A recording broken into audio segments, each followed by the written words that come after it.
Alrighty, so we have the new Ludociel boss, and this thing is absolutely ridiculous. I don't know if this is even going to be a decent run or not, but I have a pretty decent hand for the turn one here.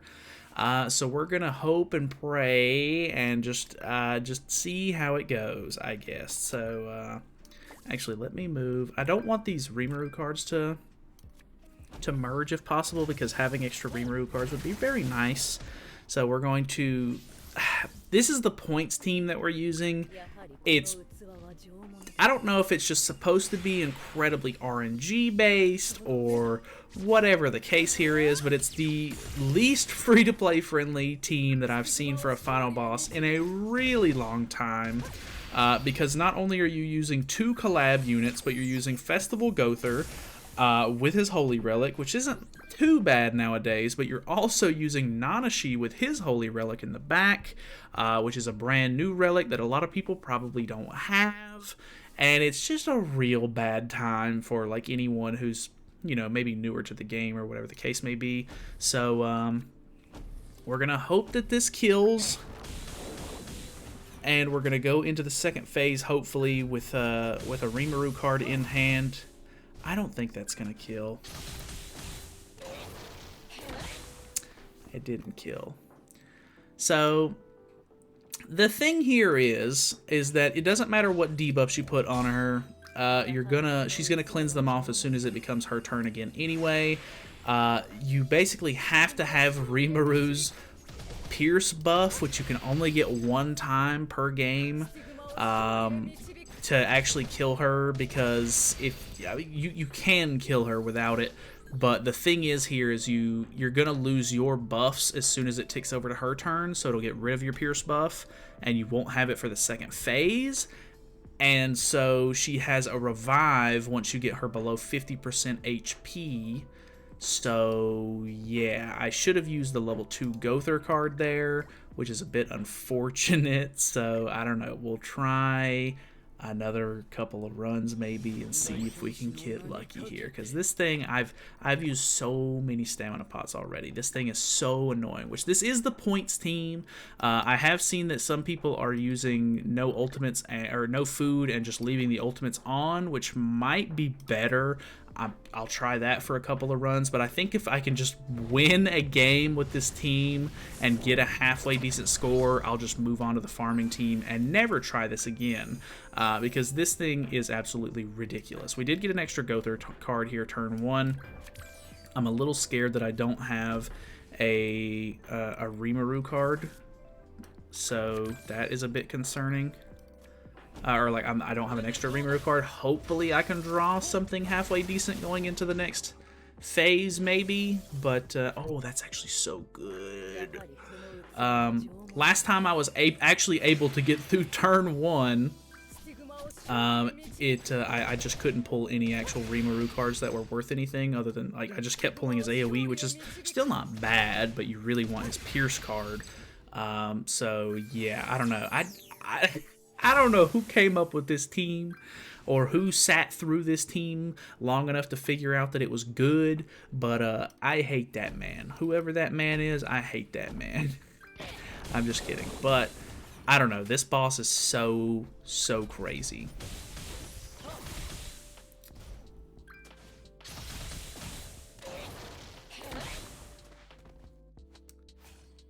I'll be back.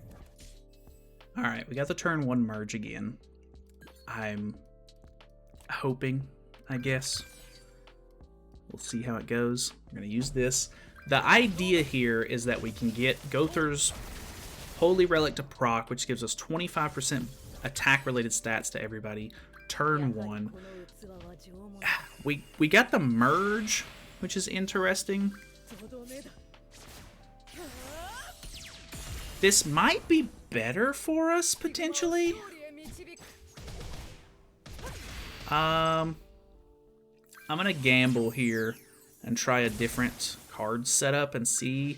The thing is, if we get him below, if we get her, Margaret, him, Ludociel, below 50% on the first attack, or like before we try to kill, we literally lose because we get our buff taken away. I still don't think that was enough damage. I don't think that killed. I'm going to reset because I'm pretty sure I can. I'll be right back. Okay, we reset. If you don't know, you can reset the game and it'll basically give you a second try. As long as it doesn't tick over to their turn, you can try again. We're going to try this instead because I think that this shouldn't deal too much damage. Hopefully this doesn't proc 50%. I highly doubt it does, but it gets us a lot closer to killing, and then this does enough damage. Okay, very good. So we still have an attack card in hand. I think we'll lose a little bit of ultimate move gauge going into the second phase here. You can see the actual cool animation and everything. Honestly, I really like the new outfits. The new outfits are super sick. Big fan. I don't know. All of the Archangel outfits so far have been really good, so can't really complain too much there.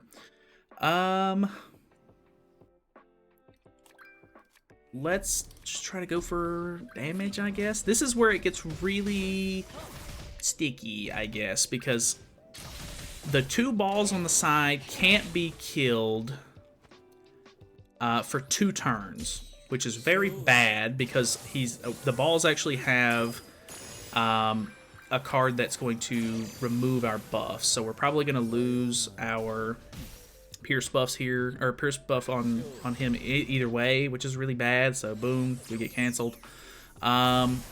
We can use our ultimates because we don't have to worry about that anymore. Is that even a good option though? Well, I don't think he's going to take any more of our ultimate move gauge away. I think we just try to clear as much space as possible. The big problem here is Ludo is going to put up a stance next turn that is going to be able to counter and deal a lot of damage, like so much damage. So we got a stun. Luckily, I haven't even tested to see if you can actually get like stun cancel the man. Really hoping you can, because if I can't, I'm pretty sure I lose. I don't know what it is. This fight, at least with this team that people are using, it's just not a good time, man. It's an awful time. So hopefully this cancels. Okay, it does. Very, very big for us. We get rid of the balls on the sides, which should give us one more turn before the balls respawn. And hopefully we kill here. Which I would imagine we do. This will be the first time I've ever cleared the stage. So, yeah, you can't just cheese this one with Rimuro's ultimate because of Margaret in the first phase sort of like removing your buffs and everything like that. So you can't just rely on the Abyss and everything. What's our score look like? I think the highest scores I've seen are like 6K-ish.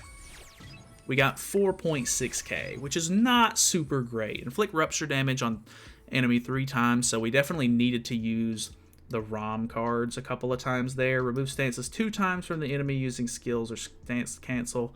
I guess you could try to wait it out a little bit for that if you really wanted to, and then clear with all heroes having 70% or more HP. Obviously those are kind of big, like you kind of want to have those for the extra percentage and everything. We're still, even with that score being not that great, you can see the top rankings and stuff, like this guy's at 7K. I honestly think this team is going to be so exclusive with all of the holy relics and such that you need, that it's going to be, I think if as long as you can clear with the team, you probably get a top spot, which is very unfortunate. I don't have any idea at the moment on what teams are free to play, or like someone who doesn't have those, you know, relics or anything like that. I don't know what you would use right now to even go for points without it. So do be aware that I'll hopefully try to make another video a little bit later in the week. I'll try to do a little bit of looking around. Hopefully maybe you guys know a team. You can comment down below. I'll try it out, and I'll try to let you guys know. But that's the points team. There is like a fast clear team, which is of course the new characters. You use the one ultimate. You use Gother, Red Gother actually. I'm gonna make sure that I have gear on and everything as well. You use the new Meliodas because just Unga Bunga, big damage, works for fast clearing, of course. Where is this man? Oh, well, that's what the search bar is for, I guess. We'll throw the new guy in here, and then Ragnarok Bon in the back. Bon? So, yeah, we're gonna... Let me make sure everything's good with the team. We'll be right back in 1 second. Alrighty, so this is what the team's looking like at the moment. We threw on some attack food just for the extra damage. I'm not 100% sure what the order of the cards that I need to use are. The one big issue, though, is that Ludo is going to do 300% extra damage to red units. So Gother has a lot of potential to absolutely get demolished on this. But from my understanding, I'm pretty sure that you can use the Scorch card here, and it will actually kill the guys over here turn 1 because of the additional damage that sort of gets distributed. So I'm not 100% sure how this works. Maybe this is how. Did I not target?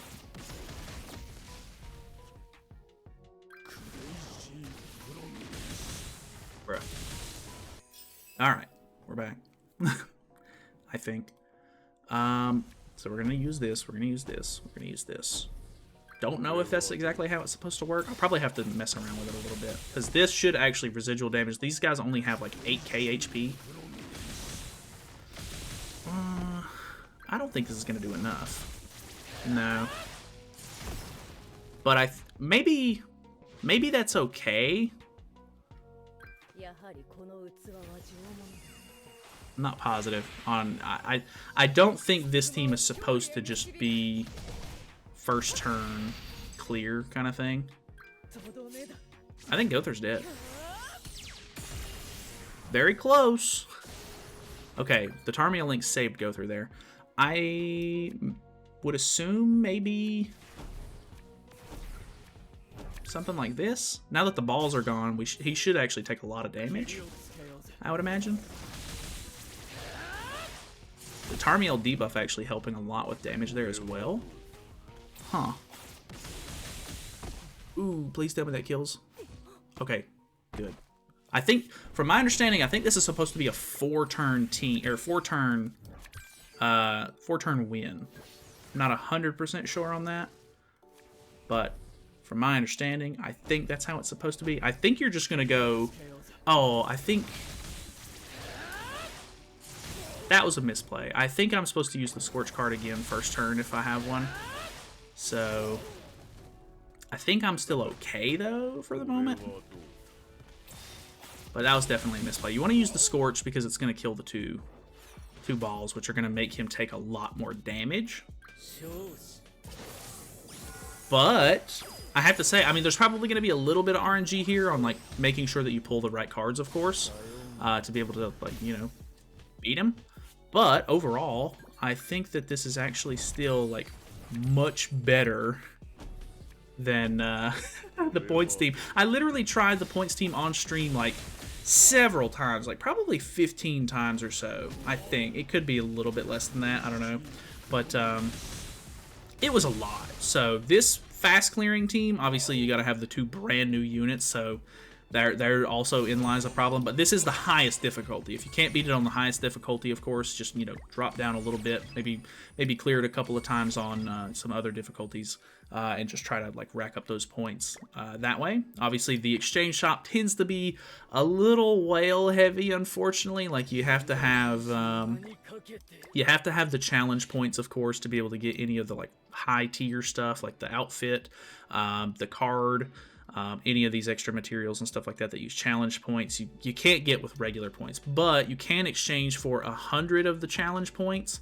So I definitely recommend you get the outfit, because just using all 100 points on the card, I highly doubt they would end up making these cards into, like, an actual card set or anything. I think they're just for, like, collector's purposes, but I don't know, who knows, I could be wrong on that. But either way, this guy is pretty frustrating, I have to say.